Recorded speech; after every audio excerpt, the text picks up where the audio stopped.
ಬರೆಯೋಕ್ಕಾಗಲ್ಲ ಇದ್ರದ ಮೇಲೆ, ಅದೊಂದು ಕಷ್ಟ.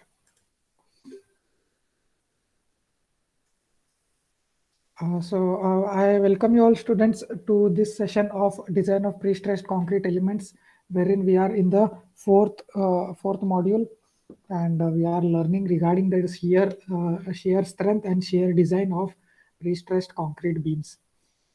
So in the previous session we have gone through the limit state of collapse for shear in IS standard, in Indian standard 1343/1980.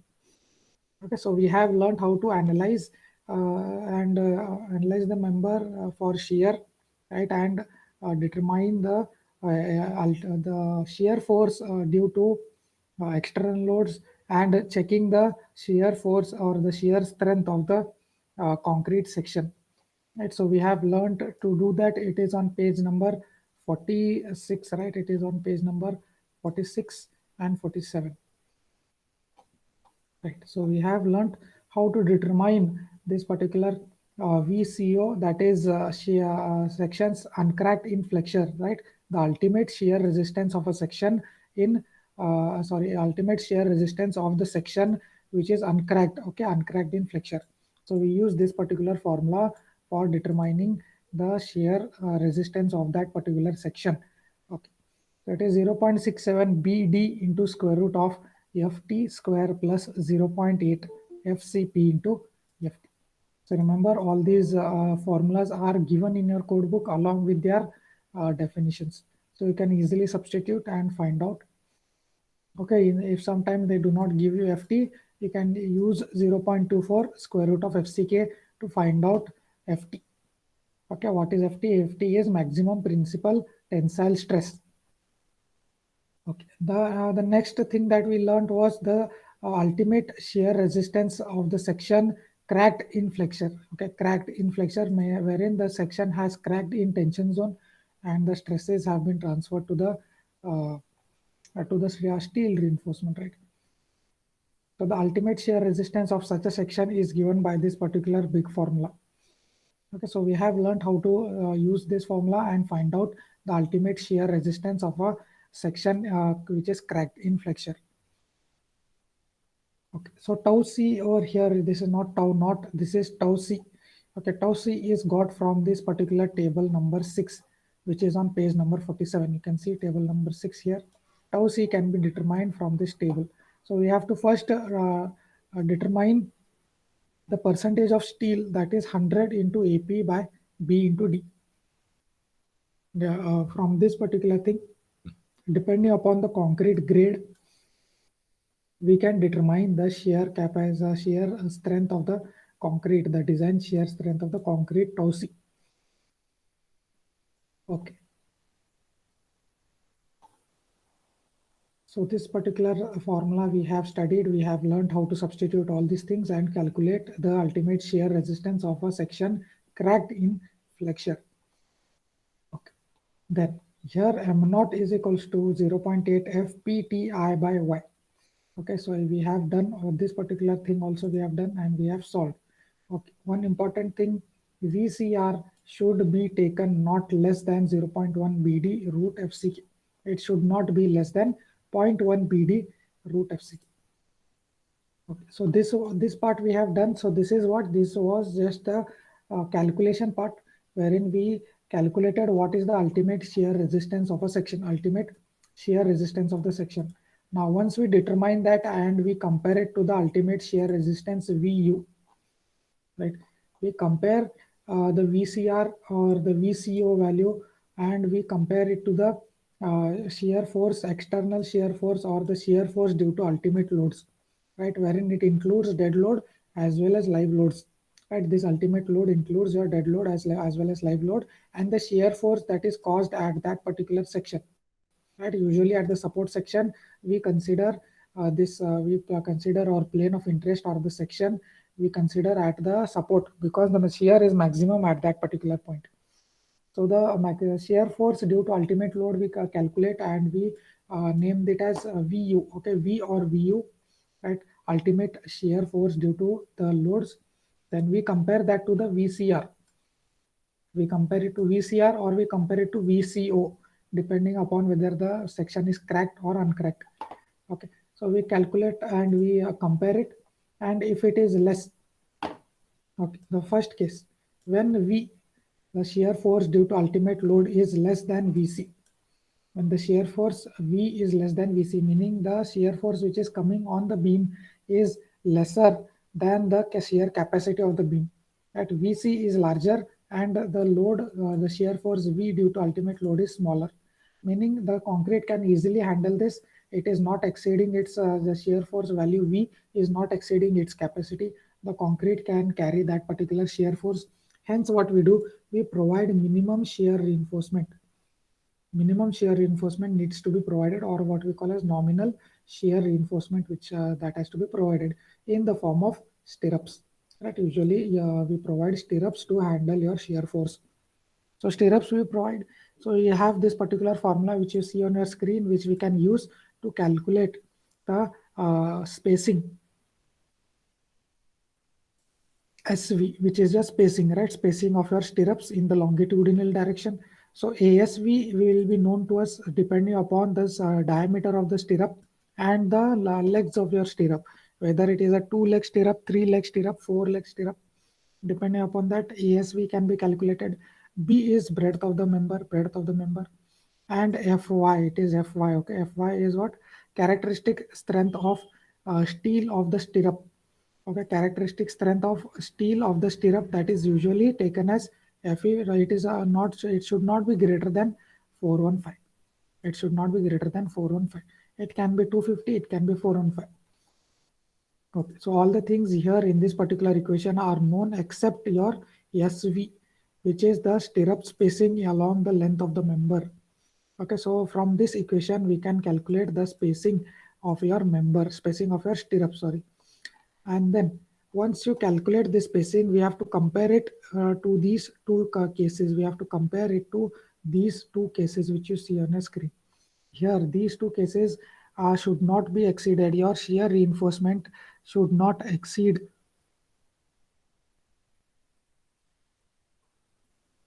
Okay, however, the shear reinforcement need not be provided in the following cases. Okay. Okay, so this is what, this is not regarding spacing. This is regarding where, when you should not provide shear reinforcement, when it is not required, absolutely not required, even though your shear capacity is more than the shear force, right? We provided minimum shear reinforcement, and even though it is capable, we are providing some minimum shear reinforcement.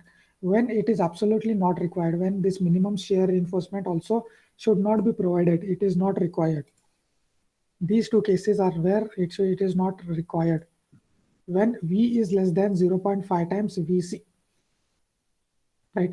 So what is 0.5 Vc? It is nothing but half of your capacity, right? 0.5 times Vc meaning half of the shear capacity. And when the shear force due to ultimate load is lesser than half of your capacity, right? It is less than even the half of your capacity, meaning the capacity is more than double, right? Your capacity is more than double that the shear force that is coming on it. So it can easily handle it, and in such a case, no shear reinforcement is required. No shear reinforcement, not even minimum shear reinforcement is required. Okay, yeah, next case. In members of minor importance, right? Whenever the members are not of major, not a major element of the particular structure, it is just a minor element, we can skip on this particular shear reinforcement. Okay, so these two are the cases where absolutely no shear reinforcement is required. Okay, so this is regarding the first case where the shear capacity was more. Shear capacity VC or VCO was more than the loading, that is V.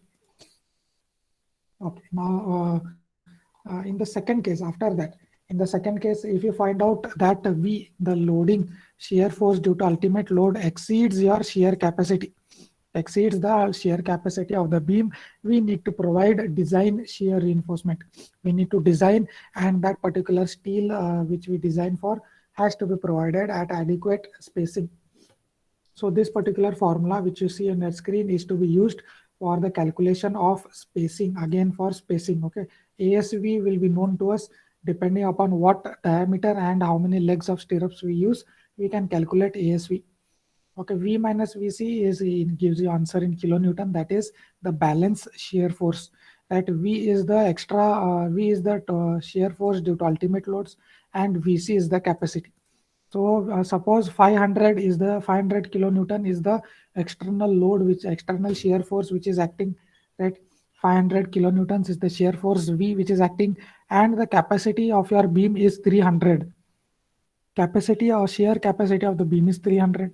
So 500 minus 300 is what? 200. So 200 is the balance shear force that is remaining, that needs to be handled by this shear reinforcement. Right, shear reinforcement is to be provided for that balance shear force, which is not being able to be counteracted by your ultimate shear, by your shear resistance of concrete. Right, shear resistance of concrete can handle some amount of force, leaving that amount of force, whatever is the balance shear force, that has to be carried by the shear reinforcement which we will provide. Right, so balance shear reinforcement is written over here in the numerator, and same in the numerator we have 0.87 Fy into dt.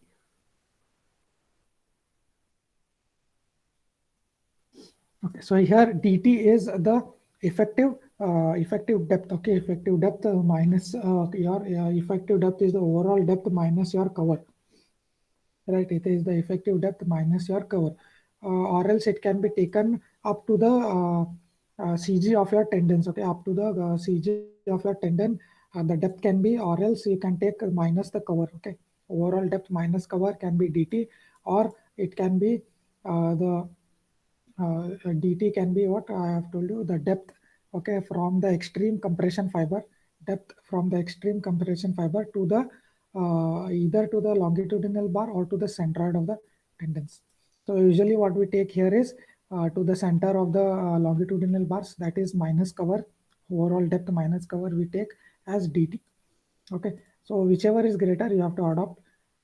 So depending upon what data they give you, you can take a dt. If they give you the CG of the tendons, then you can take it up till there. And if they do not give you that, you can minus the cover and take it like the depth from the extreme compression fiber to the longitudinal bars. Okay, so this is the particular formula which we can use to calculate the spacing SV. Right, spacing SV can be calculated. Now, as I've told you, we have certain conditions that has to be satisfied for this SV spacing.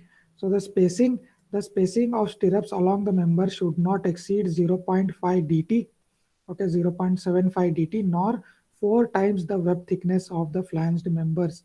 Very important. So this condition has to be satisfied. So your spacing of stirrups should not exceed 0.75 dt, nor 4 times the web thickness of flange members. Okay, so these two conditions we have to always check when we calculate SV. After we calculate the SV, we have to check for this condition.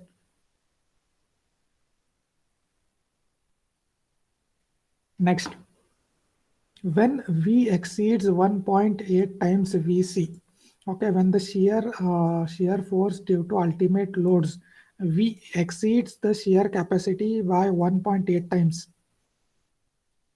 right, exceeds 1.8 times VC, the maximum spacing should be reduced to 0.5 dt.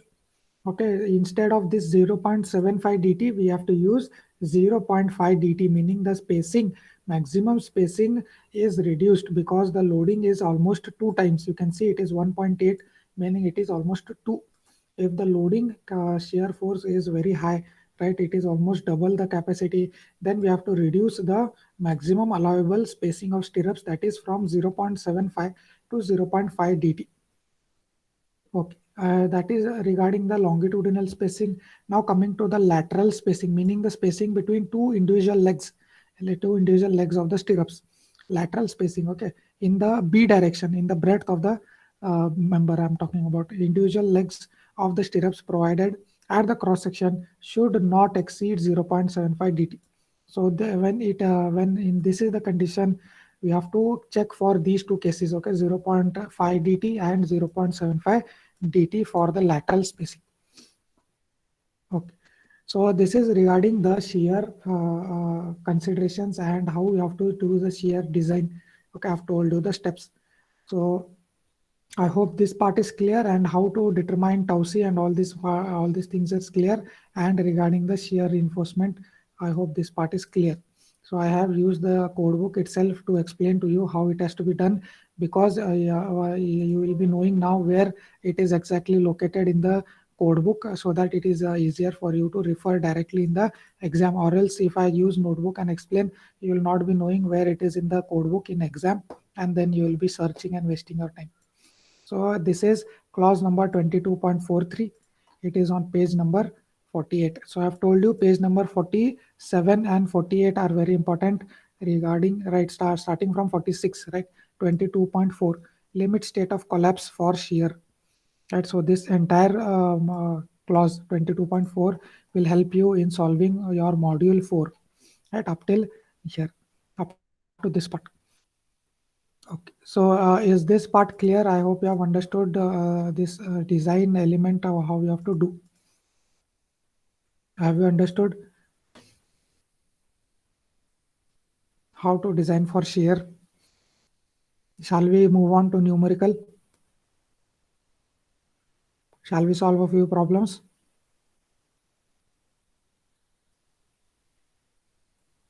Yes, sir. Yes, sir. Okay, okay, okay.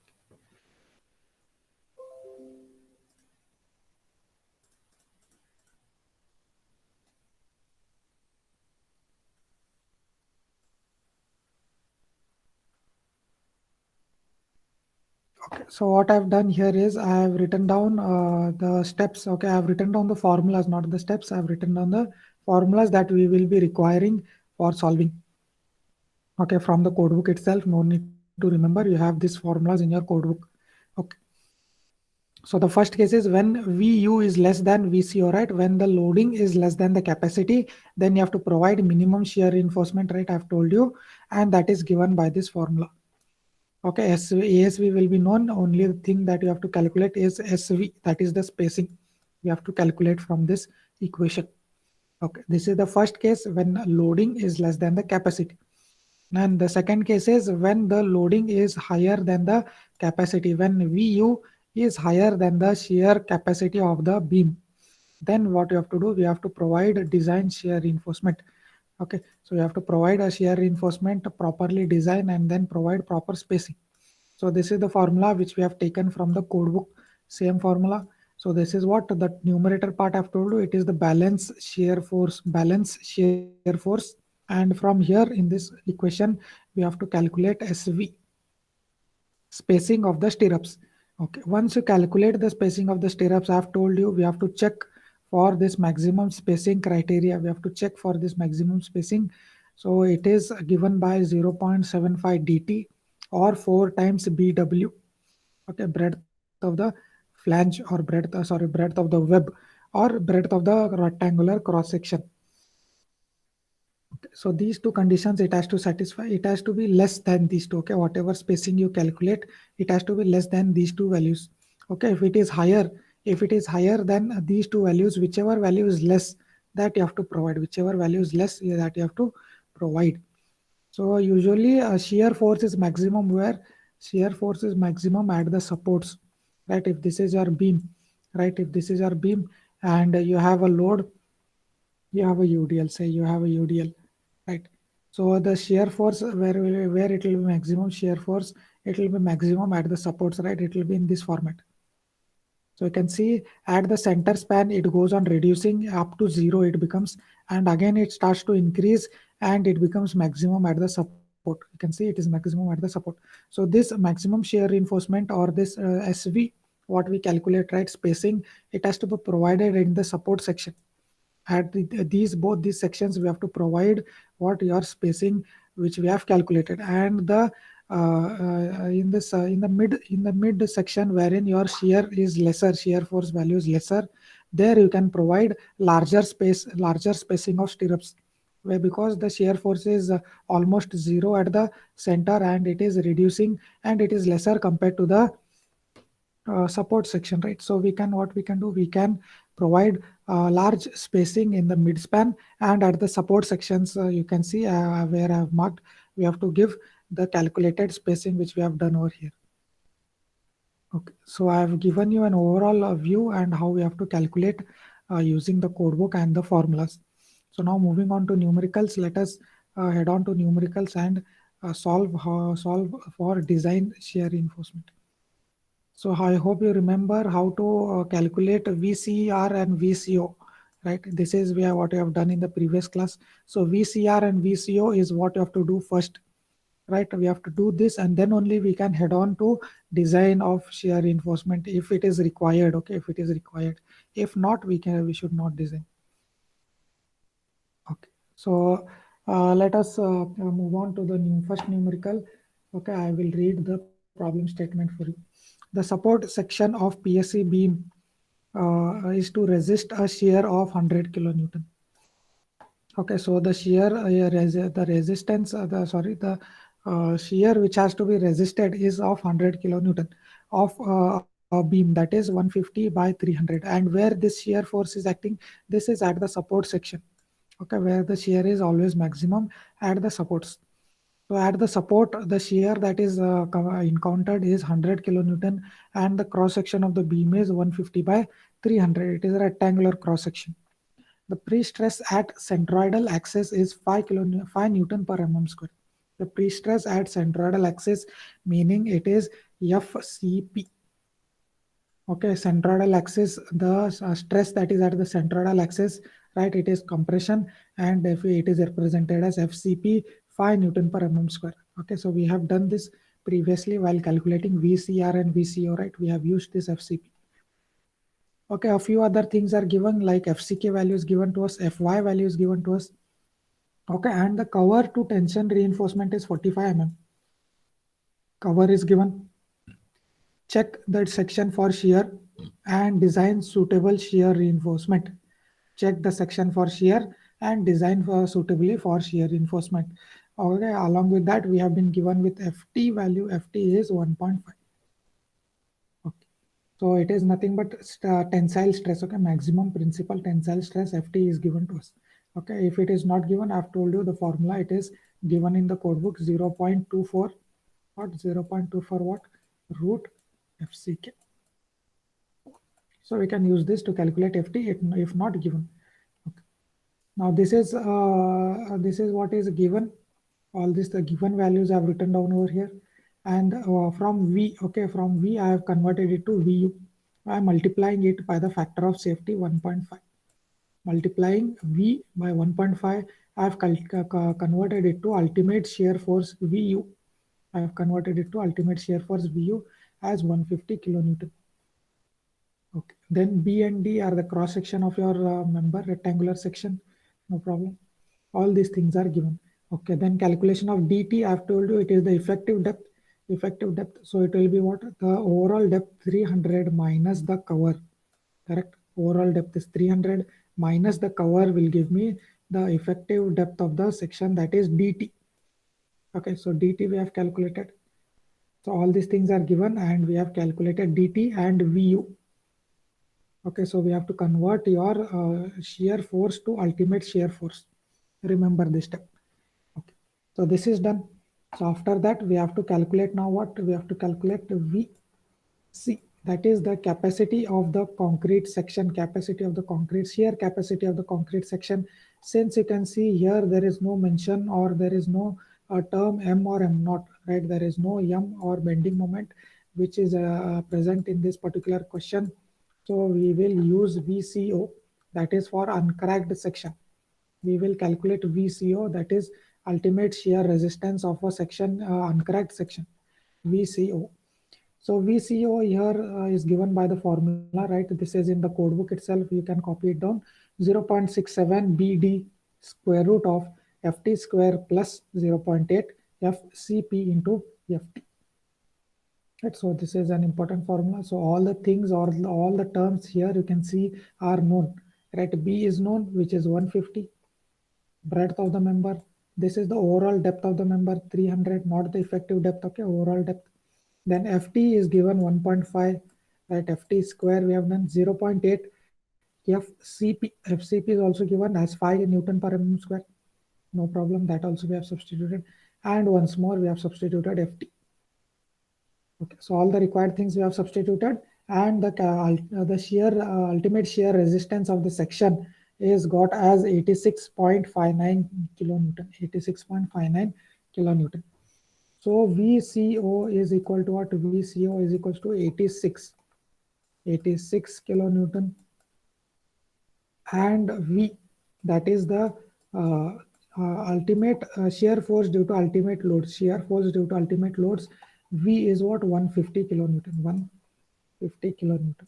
Now you have to tell me what we need to do now. After we need to compare these two. Now tell me, do we require shear design, or should we not do shear design here?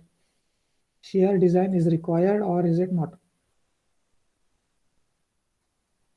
Compare these two. Tell me whether I should do the shear design or I should not do the shear design. Comparing these two. Shear design is required, sir. Shear design is required. Why is it required?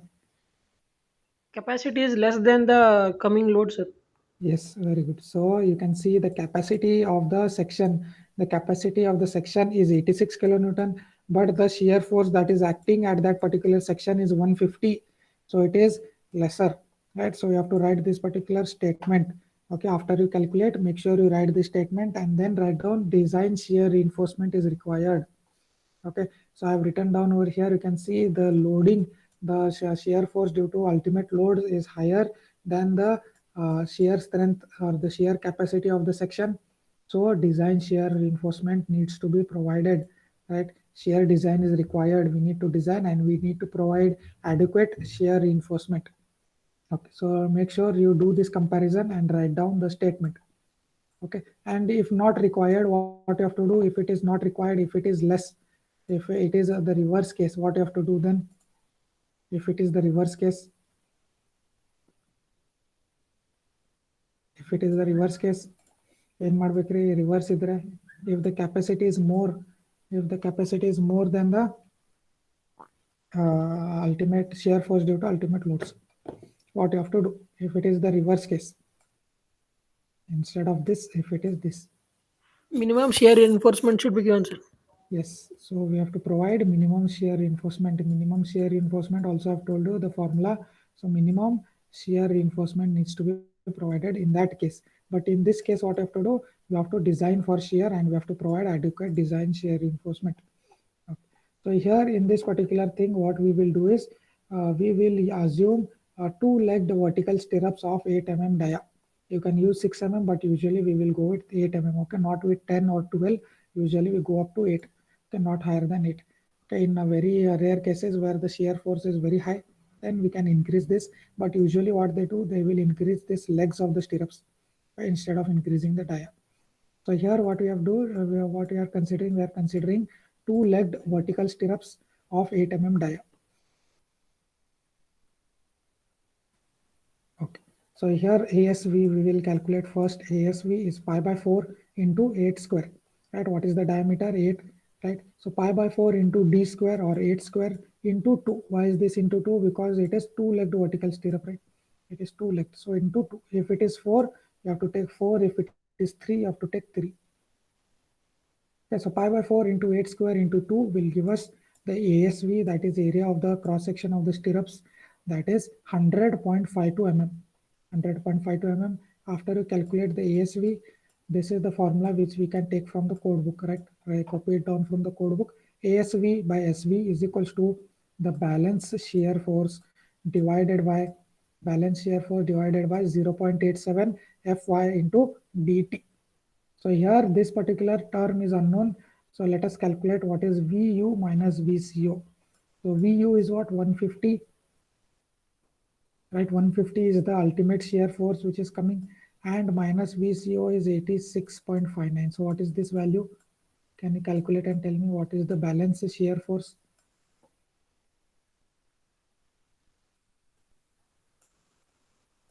Calculate ಮಾಡಿ ಹೇಳ್ರಿ ಪಟ್ಟಂತ. Keep your calculator with you.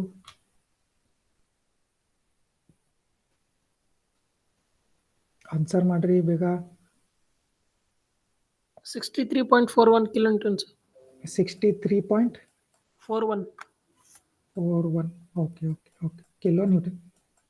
So this is what, this is the balance shear force or the remaining shear force. Okay, this is not the balancing, it is not the balancing, it is the balanced shear force, meaning it is the remaining shear force which needs to be balanced by the reinforcement that we provide. Okay, so 63 is what is this term? 63 ASV we have already calculated 100.52. SB is the spacing which we have to calculate now. Okay. Fy is 415, which is given in the question. Fy is 415, and dt also we have calculated. It is overall depth minus the cover, that is 255. Okay. So during substitution, make sure you convert properly the units and then substitute. Okay, it is in kilonewton, hence we have multiplied it into 10 power 3.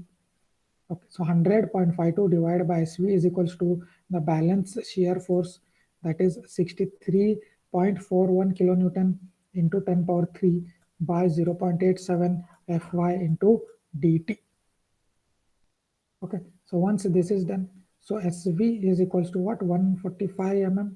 So we will consider as 140 mm center to center as the spacing of the stirrups. Spacing of the stirrups we will consider as 140 mm center to center. So before we get into the SV max, we have to check for what I have told you. We have to check from the code book. We have to check from the code what are the condition. 1.8 times VC. 1.8 times VC. Let us check for this value. Can you tell me what is this value? 1.8 times VC. 1.8 times of 86.59. What is the value?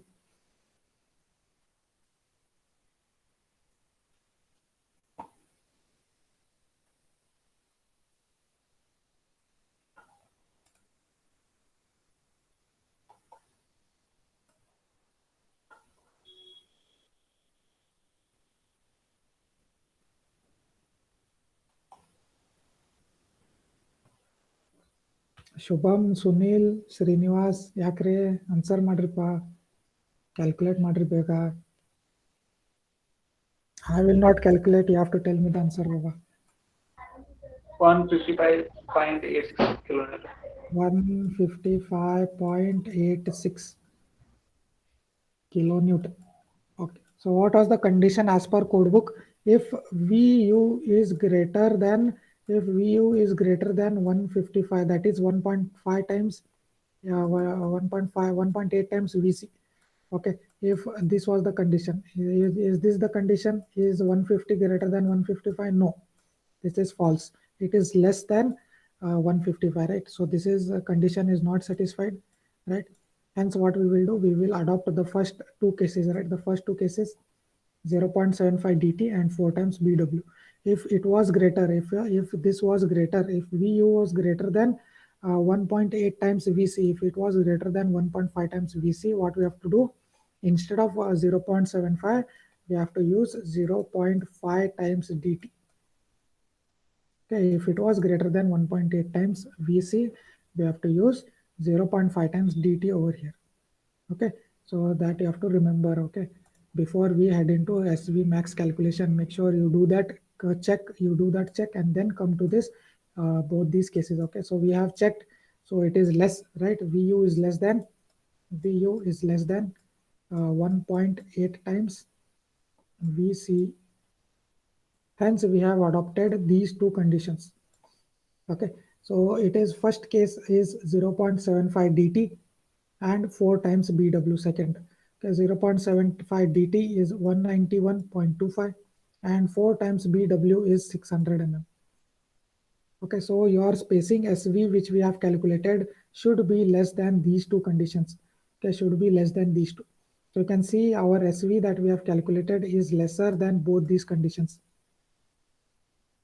Okay, so it is less than 191, it is less than 600. So the spacing, this spacing can be provided. Suppose if this was larger, the minimum among these two we have to provide as the spacing. Okay, if this was larger than any of these, so among these three, whichever is minimum, that you have to provide. Among these three which I have circled, whichever is minimum, that you have to provide. Okay, so what we will do is, hence provide 8 mm dia, 2-legged vertical stirrups. Okay, at 140 mm center to center, 140 mm center to center, this thing at support section, right, where the shear force is maximum, there you have to provide this 140 mm center to center, and at the midspan, okay, at the midspan we can provide this second largest value, that is 190 mm center to center, where because the shear force is lesser at the midspan. So what we can do, we can reduce the space, we can increase the spacing, okay, not reduce, we can increase the spacing at the midspan. So 140 mm center to center is at the center support section, and 191 mm center to center is at the midspan. Okay, so this is how you have to do the design of shear in design for shear in PSC beams, okay, using the IS code 1343. So I hope you have understood the steps and the calculations. So is the first numerical clear? Have you understood? If any step is confused, if you have not understood any of the steps, please ask now.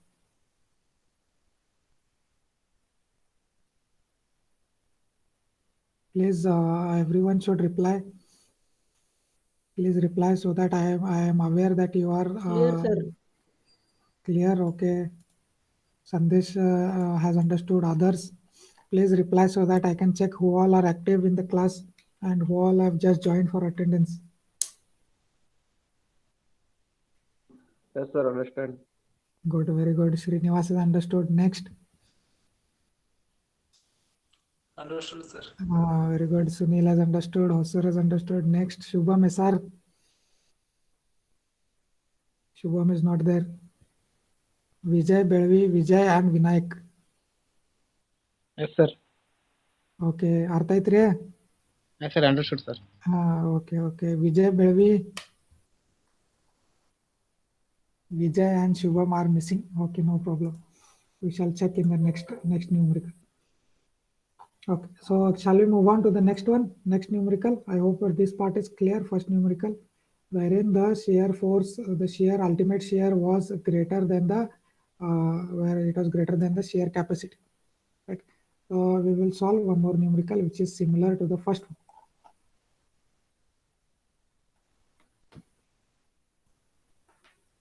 Okay. Now let me just check who all are there. Right. Srinivas, can you please read the statement for me? Problem statement. Srinivas Mantreshi. Sir. Yes, please. Appreciated concrete beam 250 mm wide and 150 subjected to 1500. a shear force of at 1500 mm deep is subjected to a shear force of 900 kilonewton. The fiber stress under working load is 4 Newton per mm square. If the effective free stress is 1000 per mm square and area of cable is 1500 mm square. Design the shear reinforcement. The cable is inclined at an angle of the arc sin theta is equal to 1/6. Okay, thank you. So here in this particular beam, we have a rectangular section, right? We have a rectangular beam 250 by 1500. So it is a very deep beam. 1500 mm ಅಂದ್ರೆ ಎಷ್ಟಾಯ್ತ್ರಿ metre ಅಲ್ಲಿ? How much meters? 1.5 meters. 1.5. Imagine ಮಾಡ್ರಿ 1.5 meter deep beam it is, very deep, right? So 1500 mm, correct? Okay.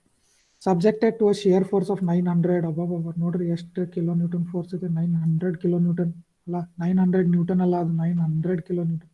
So very much high shear force is acting on this. So B is equals to 900 kilonewton. Next, what have they given next? Can you tell me? What is this? 4 Newton per mm square. How it is written down as? What can I write it down as? F what? F something. Subscript. You have to tell me. What is that? FP, sir.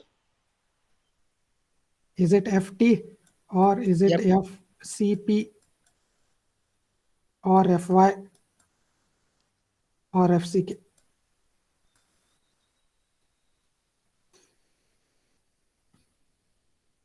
FCP, sir. Okay, it is FCP. Okay, this particular FCP will be like in these numbers. Okay, 4, 5, 4.5, 5.5. Okay, in that range. So you can identify that it is FCP. It is 4. Okay, and FT value will be in terms of 1.2, 1.5, 1.8 ಆ ಥರ ಇರುತ್ತೆ. So you can identify FCP and FT. Now can you identify what is FT over here?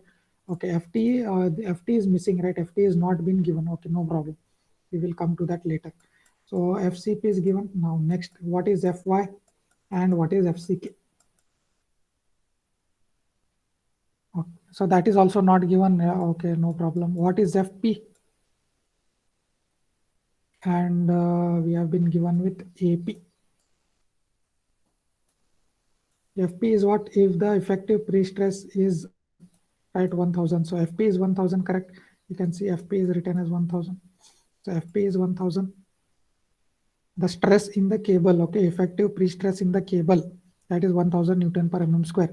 And the area of the cable, meaning AP, area of the pre-stressing cable, it is 1000, sorry, it is 1500. It is 1500. Okay, what else is given? Theta is given. Okay, theta, sine theta is 1/6, no problem. Now these two values are not given to us. So what we have to do is we shall assume FCK as 40. 40 M40, right? M40 meaning FCK is 40 Newton per mm square. Okay. Once you know FCK, we can calculate FT. Can you tell me the formula for calculating FT? If you know FCK. I have told you 2-3 times. I've told you how to calculate FT using FCK. Do you recall something? Square root of FCK. 0.24 square root of FCK. Very good, very good. So it is 0.24 square root of FCK. Helri ಏನು answer ಬರುತ್ತೆ? What is FT value now? Substitute ಮಾಡ್ರಿ FCK 40 ಅಂತ substitute ಮಾಡಿ ಹೇಳ್ರಿ. 0.24 root FCK.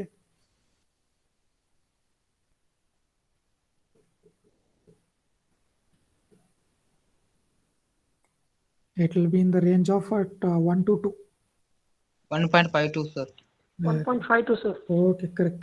1.52. See, it is in the range of 1 to 2, right? 1.52 Newton per mm square. Okay, it is stress. So it is Newton per mm square. I will write over here as 1.52. So in this problem, some data are missing. So what we have done, we have taken this particular thing as 40. M40 grade we have considered. Okay. One more data that we need here. Is we need the depth, right? We need DT, the effective depth. So what is the overall depth? It is 1500.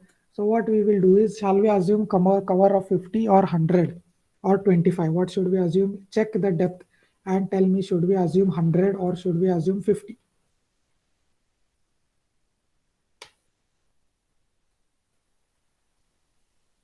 See, the depth is very high, right? Depth is very high, so we can adopt a cover of 100 mm.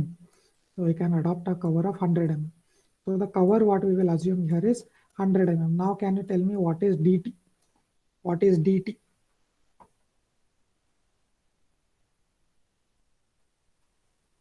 $1400 mm. Correct. So it is nothing but the overall depth minus the cover. That is 1400 mm.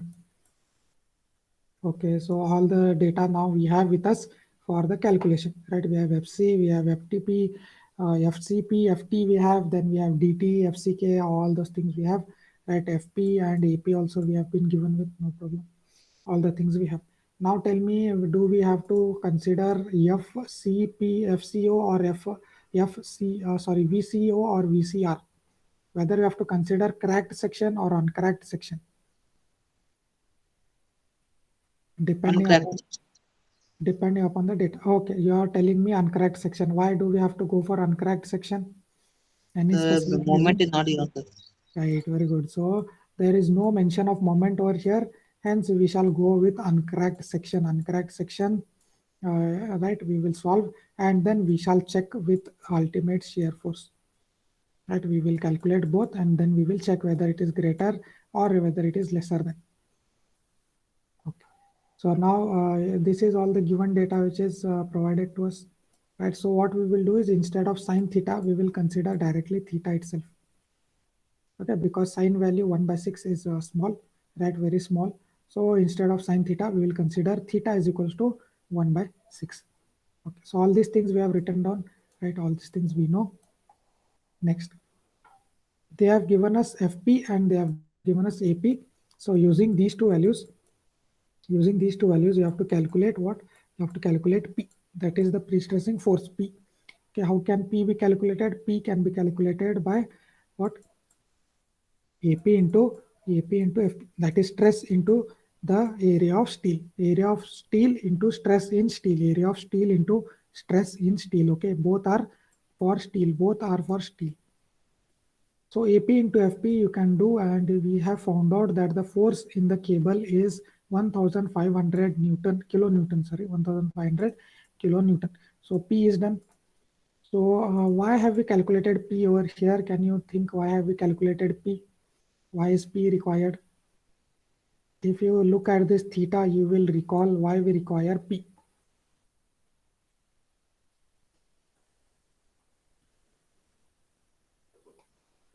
Why is this P required? Why have we calculated? Because in VCO, you can see there is no P term. There is absolutely no requirement of P. Right, in the previous question also, you have seen that P was not required anywhere. So why have we calculated P in this particular problem? I have given you a hint. What See here. vertical Yes. component of P should be added in shear capacity. Yes, very good. So Shear if force. yes, very good. So if you have an inclined tendon, right? Because you can see they have given the slope, meaning the tendon is at an inclined angle, right? This is theta, which is 1 by 6. So whenever it is inclined tendon, what we have to do? I have told you we have to resolve the inclined tendon force. That is this P. What you have to do? You have to resolve right into PV, which is in vertical direction, and in P horizontal. We have to resolve PH, and we have what we have to do to this VCO, we have to add P theta. Hence we have calculated P. Because of that we have calculated P, and theta also is known to us. After you calculate this, you have to add P theta. Don't forget to add this P theta. Okay, very good. So next VCO, all these values are known. So what we will do, we will substitute in VCO. Here you can see all the values are known. All these things are substituted here. And then after you substitute, we have calculated VCO as 672 kilonewton. 672 kilonewton is VCO from this formula. Okay. Then what I have to do, you have to add P theta, that is the vertical component, which will help in resisting your shear, So P theta you have to add, that is 1500 is P, which we have calculated, right? 1500 into 1 by 6. Okay, so because this is in kilonewton, I've kept this also in kilonewton. I have not converted it to newtons. Okay, since this is in kilonewton, I have kept it as it is. Okay, multiplied it by 1 by 6. So VCO is totally, it is 922 kilonewton, 922 kilonewton. And you can see the ultimate shear force, the ultimate shear that is coming in the section is 1.5 times 900, that is equals to 1350 kilonewton. Okay, now can you tell me what is the value of 1.8 VCO? 1.8 VCO, because we need this condition for calculation of spacing of stirrups. 1.5 times of this particular value, 1.5 times of 922.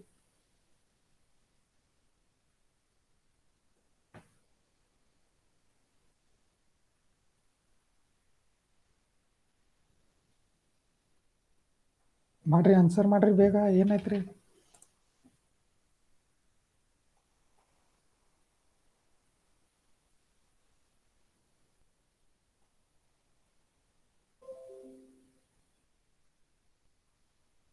We have to compare this value to VU, right? We have to compare to VU so that we can use the spacing condition.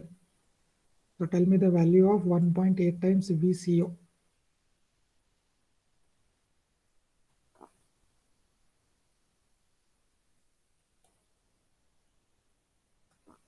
No answer. So you can do that later on. You can check and you have to compare. Okay, if you are not answering, you have to check it on your own later on.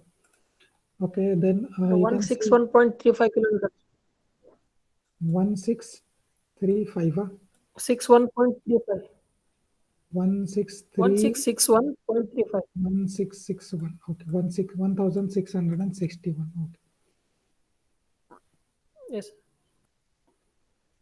So this is you have to check. So is your VU, what was the condition?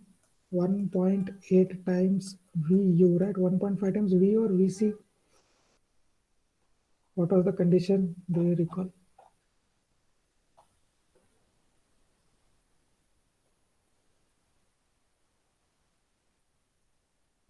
Okay, if V exceeds 1.8 times VC, 1.8 times VC, 1.8 times VCU. Okay. It should not exceed this. Is it exceeding? It is not exceeding. It is lesser, right?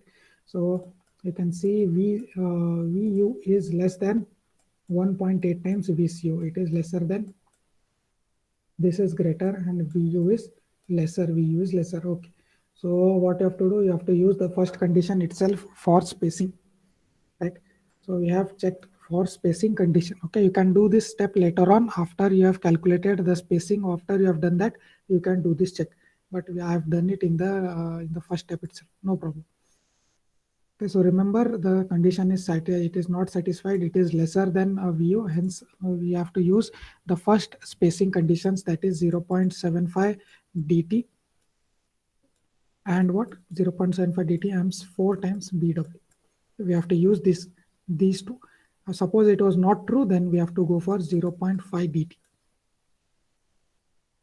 Okay, if V 1.5 times VU was greater than this.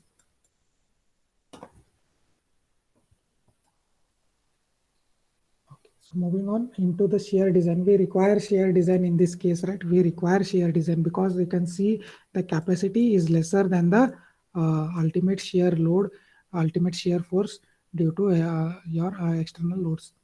So design shear for reinforcement is required.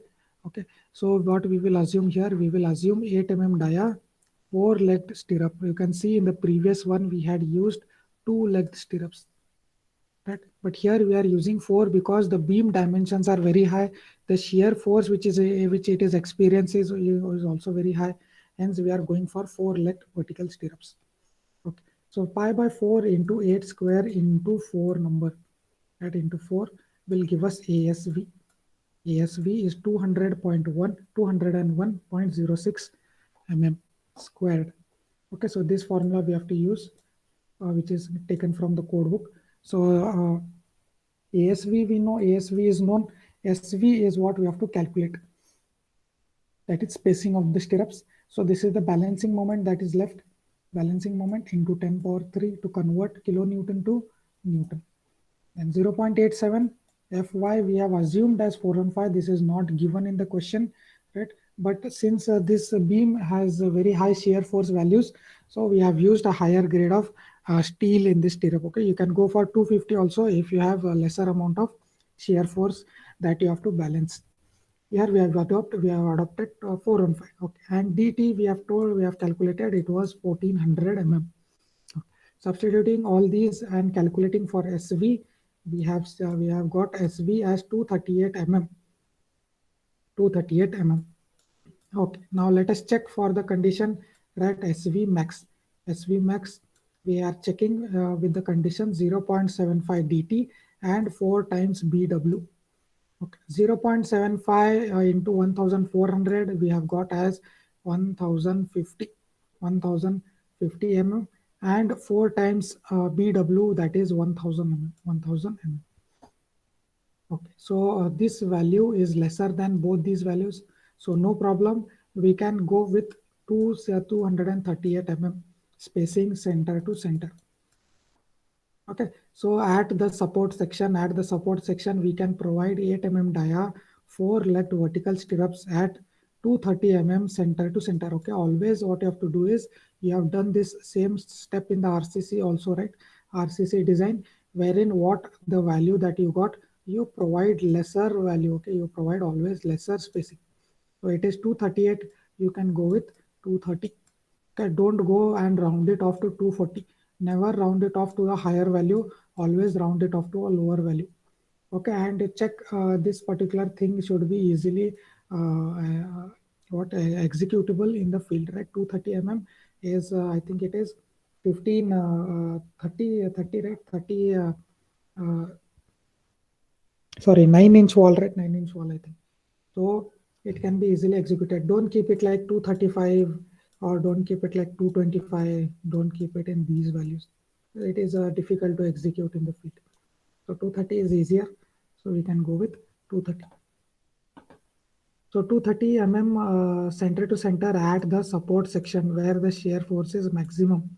And at the midspan, I've told you, you can provide the second largest number. You can provide this particular 1000 instead of 15.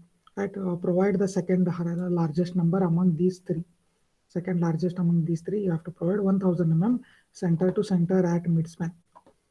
Okay, so this is your second numerical which we have solved now. I hope you have understood. Here the difference was we had an inclined tendon. We have an inclined tendon and that we have to include in the question, in the solution. The solution we have to include in the calculation of VCO. Okay, that was the only change here and the remaining steps were same. Okay, so I hope you have understood this part wherein a lot of data was missing. So suitably you have to assume proper all the data. Okay, so the important thing here is the cover that we assumed will not make much difference, right? Cover will not make much difference. The assumption of your cover, right? So if you assume 50 cover and 100 cover, 75 cover, your final answer will not change much. But if you assume grade, right, for calculation of FT, for calculation of FT, we require to assume FCK, right? So for grade, if you assume M20 normal RCC grade, if you assume M25, you are going very wrong. You should not assume these grades because the minimum grade depending on whether it is post tension and pre-tension varies, right? A minimum M30 is to be used, minimum M30 and M40, right? For PSC, we use very high grades. We use M30, we use M40, M45, also going up to M50 also, right? So make sure you assume properly this FCK. Don't assume normal grade concrete M20, M50 and M25. That is wrong. You have to, what you have assumed in this particular question, we have assumed M40, right? So if you assume wrong thing over here, your FT value will go wrong and your entire problem will go wrong. Okay, so that you have to take care while solving. And also what we have assumed here, we have assumed Fy. Okay, Fy will not make much difference, right? But what we have done, because the beam is depth is very high, the shear forces are very high, we have assumed Fe 415. Okay, so this is a few things which are important and that you have to keep in mind while solving the numericals. Okay, so I hope you have assumed this. I hope you have understood this particular numerical second number which we have solved. So shall we move on to one more numerical? Next numerical. Yes, if you have Sir, understood. break, sir. Break. You need a break. Yes, sir. Okay. Others also need a break. Sandesh and we have Sunil. You need a break, guys. Sanju needs a break. What about others? You can tell we can have a break.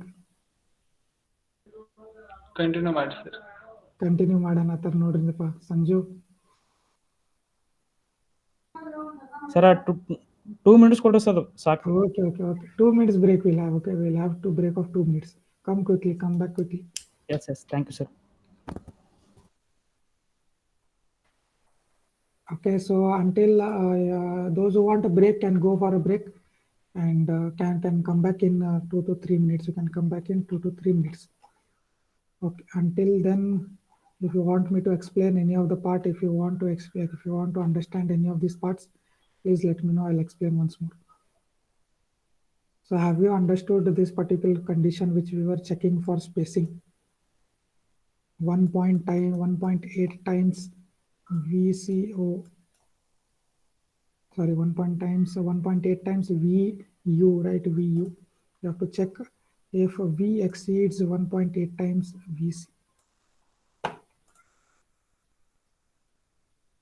If V exceeds 1.8 times VC, you have to check this particular condition. It should not exceed your ultimate shear load that is coming on the beam. Shear force, ultimate shear force at that particular section should not exceed 1.8 times VCO. Okay, if it is exceeding instead of 0.75 dt, you have to use 0.5 dt. Keep this step in mind. Okay, keep this particular step in mind. Make sure that VU is less than 1.8 times VCO. Only then can these two conditions be applied. Okay, or else we have to go with this particular value. Okay, and the lateral spacing of the beams, lateral spacing of the stirrups,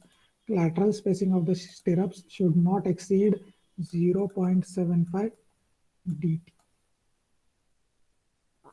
These two conditions have to be followed when VU is greater than 1.8 times VCO. If it is greater than 1.5 times VCO. Okay, so these are the few things you have to consider for calculation of the maximum, for the condition of calculation of maximum spacing. Yes, so these particular calculations and these particular design are very similar to what you have done in RCC for beams and for columns, all those things, right? It is very similar to design of shear reinforcement for RCC beams. Very similar. If you know that thing, RCC shear design, if you are perfect with it, you will find this particular design very easy. Very similar, very easy. Compared to flexural analysis and flexural design, this particular calculation of shear is very easy compared to the third module. Your fourth module is very easy.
Okay, so shall we continue? Are you back? Shall we continue with the numericals? Yes, sir. Okay.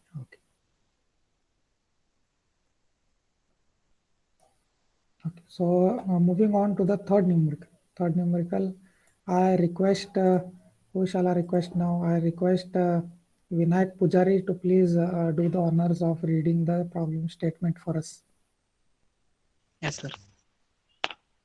A support section of PSA beam 100 mm wide and 250 mm deep is required to support an ultimate shear force of 60 kN. The compressive pre-stress at the central axis is 5 Newton per mm square. The FCK value is 40 Newton per mm square. The cover to the tension reinforcement is 50 mm. If the characteristic tensile value of steel in stirrups is 250 Newton per mm square. Design suitable reinforcement at the section using IS code. Okay, thank you. So let us try to derive all the things that are given in this particular statement. So it is a rectangular beam. So let me draw a rectangular beam here. So it is 100 mm wide, 100 mm wide, and what is the depth? 250 mm deep. 250 mm deep. Okay. So this is the cross section required to support an ultimate shear force. So what we have been given, have we given with V or we have been given VU?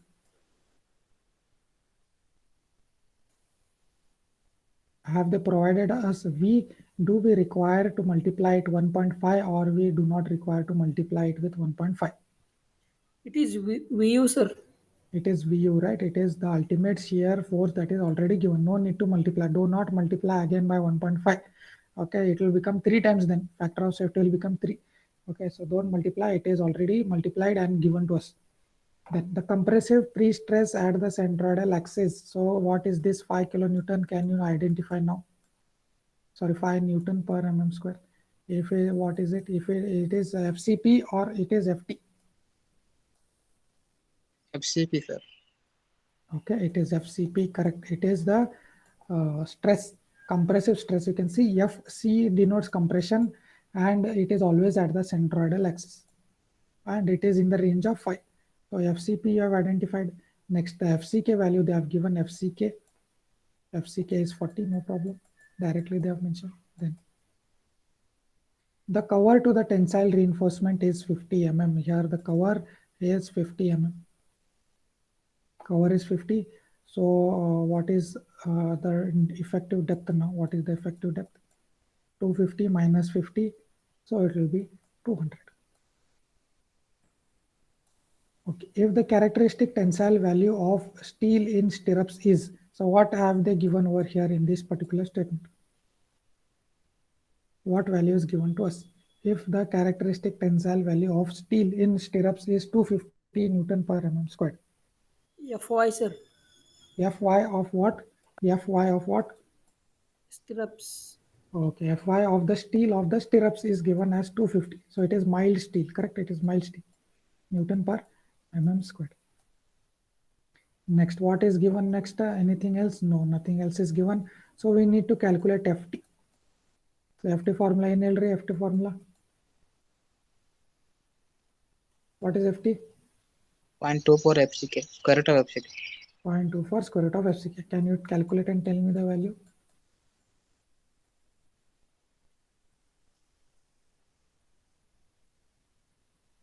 $1.52 Newton per mm square.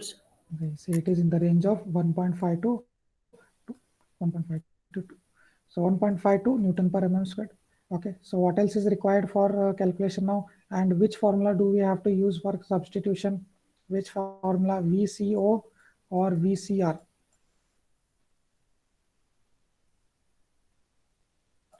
Which one do we have to use? VCO. or VCO, sir. VCO, sir. VCO, correct. VCO. We have to use not VCR.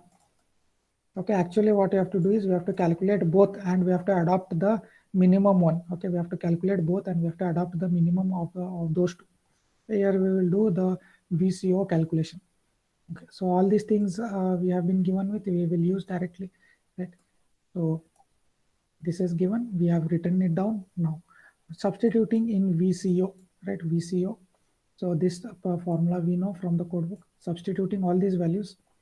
So what we get after substitution, we get VCO as 48.45 kilonewton, and the ultimate shear force that was coming was VU, that was coming was 60 kilonewton, right? 60 kilonewton. So VCO is lesser than the, that is the capacity is lesser than the loading. So it is not able to handle. So the balancing shear force that is left is 60 minus 48.45. So it is how much? 68 minus 48.45. Answer is on your screen itself.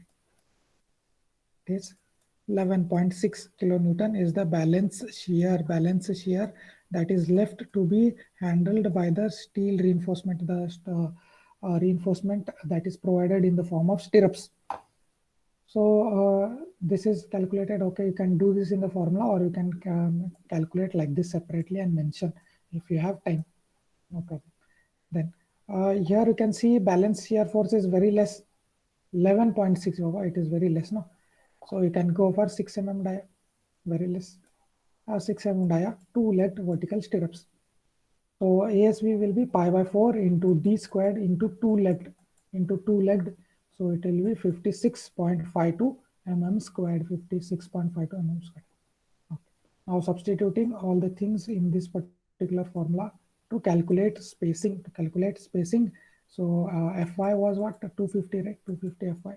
dt we had calculated 200. Okay, all the things we will substitute and we will calculate for SV. SV we have got as 211. So I've told you to round it off to a lower value always. So it will become 210 mm center to center. 210 mm center to center. Okay, so SV we have calculated. Now we have to check for this condition. VU should be less than 1.8 times VCO. Is this condition satisfied or not? Let us check. So what is VU? VU is 60, right? VU is 60. 1.8 times VCO. Can anyone calculate and tell me what is 1.8 times 448.45? 87.21. Correct. 87 point something. 87 point something. It is lesser. Okay, it is lesser. So this condition is satisfied. It is satisfied. So we can adopt these two conditions for calculation of maximum spacing. Okay, we can adopt these two conditions for calculation of maximum spacing. So it is 0.75 dt, which is 150 mm, and 44 times BW, which is 800 mm. And what was our spacing that we had calculated? It was 210. So now tell me which should we adopt? Which one should we adopt? Among these three, which should we adopt? We have one over here. We have one over here and one more over here. 150 mm, sir. Okay, so whichever is the lesser, we have to adopt, correct. So we have to adopt 150 mm center to center. Okay, so this is at the support section, and at the mid section, which we have to adopt. 210, sir. Correct. At the midsection, you can go for the second highest, that is 210 mm center to center. So why is this condition not being satisfied over here? What did we do wrong? Because of which this condition was not getting satisfied. These two conditions always get satisfied, but in this numerical, why has it not getting satisfied? What is the particular thing that we assumed wrong? Can you identify? Okay, it is in these two. So 2-legged is no problem. 2-legged we can keep, but instead of 6, if you go for 8, okay, it would have been ideal. Instead of 6, if we have taken 8, it would have been ideal, and these two conditions would have been satisfied. So you can check and let me know if it was, if it satisfies for 8 mm dia bars. Can you do it now, or will you do it later and let me know? You will do later, okay? You will do later because you don't have much time. So you can check for 8 mm. You can use 8 mm dia bars, and you can check whether these conditions are satisfied then. Okay, using 8 mm dia bars, I think it will satisfy easily. Okay, so this is what you have to do. We have to write down at the next what you have to do. You have to write this statement: adopt 6 mm dia bars, 2-legged vertical stirrups as 150. Okay, 150 mm center to center. And this is at support section, and at the mid section you can use 210. Midsection you can use 210. Okay, write these statement down, very important. Don't forget to write these statements.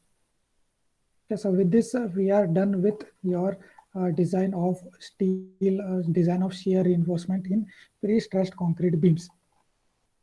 So let me just summarize by telling you the steps. Let me just summarize design steps. Let us summarize so that you have a clear picture of what to do in the exam. So first thing what we always do, we calculate VU, right? VU. So VU is what? VU is what? Can you tell me what is VU? What is this VU? Ultimate shear force. Ultimate shear force where? Ultimate shear force where?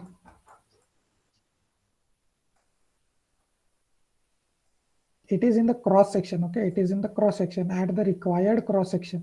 Usually this cross section is taken at the support. Okay, usually this cross section is taken at the support, or what will they tell you to calculate the shear resistance at the support section, or at the maximum value. Calculate the maximum value, meaning it will be at the support itself. Okay, so what happens if you take at the mid section, if you take of the beam, it will be 0, right? It will be 0 because sometimes it will become 0 at the midspan, right? If this is the shear force diagram for a UDL of a simply supported beam, you can see at the center, at the midspan, the shear force is becoming 0. So usually they tell you to calculate this particular VU at the support, or they tell you to consider the maximum shear force that is also at the support. Okay. So this comprises of what? Can you tell me of main two things it comprises of? Two loads. Ultimate shear force while calculation, it comprises of two things. Of two loads. Two loads. What are those two loads?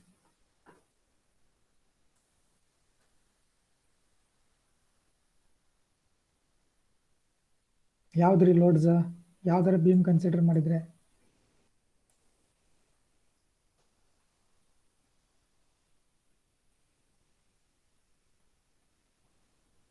No answer, no idea. ಯಾಕ್ರಿ? This thing one, which I have shaded here, and this thing one.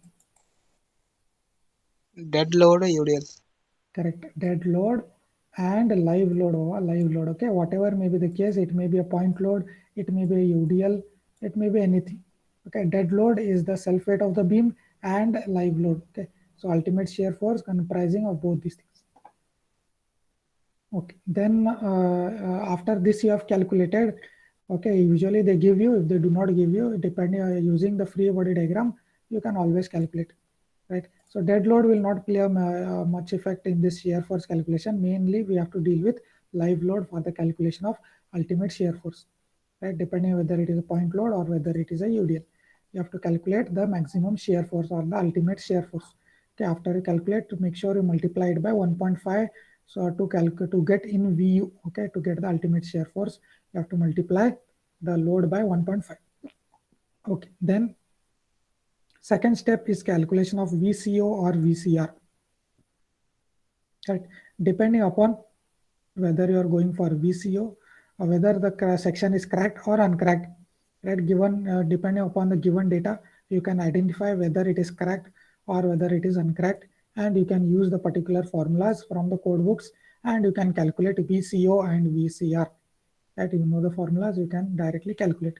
Then comparing VU and VCO or VCR, whatever it is, which is the case, you have to compare both of these, right? VU, you have to compare it to VCO.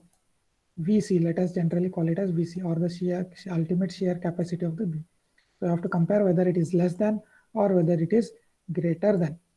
Okay, so what happens if VU is less than VC? Can you tell me if it is the first case? If it is less than VC, what do we have to do?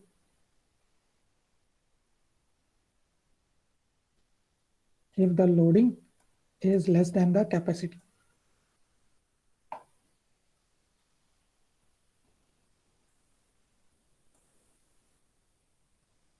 Provide minimum shear reinforcements. Yes. So what you have to do, because it is capable of handling, right? Because it is capable of handling, you can provide just the minimum shear reinforcement. You can just provide the minimum shear reinforcement that is given by this formula. Okay. Today we have not used this particular formula for solution. So in the previous class, whatever problems we have solved, right? I section, T section, then we have solved for several rectangular sections, right? All those numericals you can go and you can try for designing for shear, right? There we have calculated this VCO and VCR in the previous numericals, right? Previous class numericals. So you can go and you can do this shear reinforcement design, right? Depending upon the condition, you can go and design and you can have a practice. Okay, so one more important condition that you have to do is we have to check whether the beam is a minor element in the structure, and whether the beam, whether the load that is coming is 0.5 times. If it is lesser than 0.5 times VC, the load which is coming VU, if it is lesser than 0.5 times VC, right, and if it is a minor element, we need not provide minimum shear reinforcement also, right, because the loading is less than half of the capacity, right? Or else what you can say is the loading that is coming, the ultimate shear force that is, it is very less, right? The capacity is double that. So minimum shear reinforcement is also not required in this particular condition. Okay. Now the second condition wherein the loading is higher than the capacity. The loading is higher than the capacity. We need to provide shear reinforcement adequately. You have to provide proper shear reinforcement and proper spacing. So that can be done by this particular formula. We can assume 8 mm dia, right? You can also assume 8 mm dia. Depending upon the beam size and the shear force, you can go for either 2-legged vertical stirrups or you can go for 4-legged, depending upon the size and the shear force that is encountering the beam. Okay, so you can go for either of these and you can calculate the spacing. Okay, now once you calculate the spacing, you have to compare it with the maximum spacing, allowable maximum spacing, right? So it is given by 0.75 times dt and 4 times bw, right? And if vu is greater than 1.8 times vc, if this is the condition, instead of 0.75 you have to use 0.5. 0.5 dt you have to use if this is the condition. Okay, that will usually not be the case. Usually it will be always less than that. You can always have a check later on if you have time. So you have to do these checks, and whatever is minimum among these three, whichever is minimum, whether you have calculated this is minimum or these two, among these two, whichever is minimum among these three, that you have to provide as spacing. Okay, and usually that is provided at the support section, and the second highest value you can provide that at the mid span. Okay, at the support section, the minimum among these three at the support section, and the second highest value at the mid section. Okay, so this is the steps which I have written down for your easier understanding. Right, these are the steps which you have to follow for design of shear of PSC beams. Design of shear of PSC beams.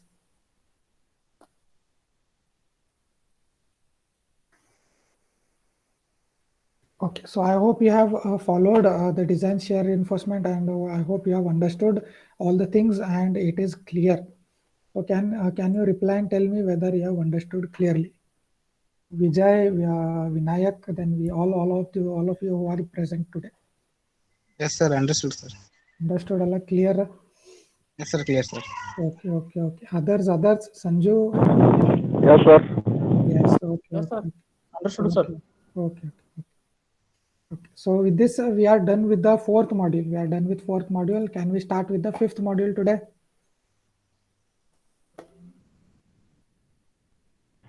Yes, sir. Shall we start with the fifth module, or do you want me to continue that on? We have class on Friday, like tomorrow. Shall we start it tomorrow? No problem. Yes, sir. Tomorrow, sir. Yes, sir. Fourth module. Tell your friends also to attend for fifth module. Sorry, fifth module, right? We will start with the next module tomorrow, which is dealing with anchorages, right? Anchorage and anchorage zone design. That we have to design for anchorages, and we have to design reinforcement in the anchorage zone. So we are dealing with that in the fifth module, and the second part of that is composite sections that we will be dealing after we finish up with anchorage zone. Okay, so this is what we have done. We have covered for the fourth module. We have done entire thing.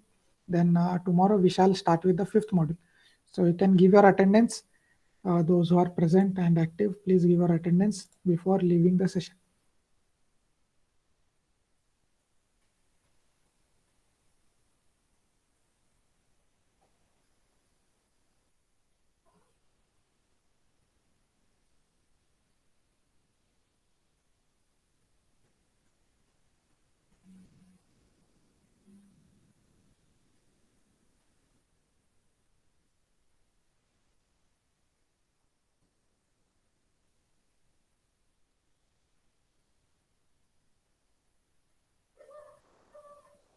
Okay, has everyone given their attendance?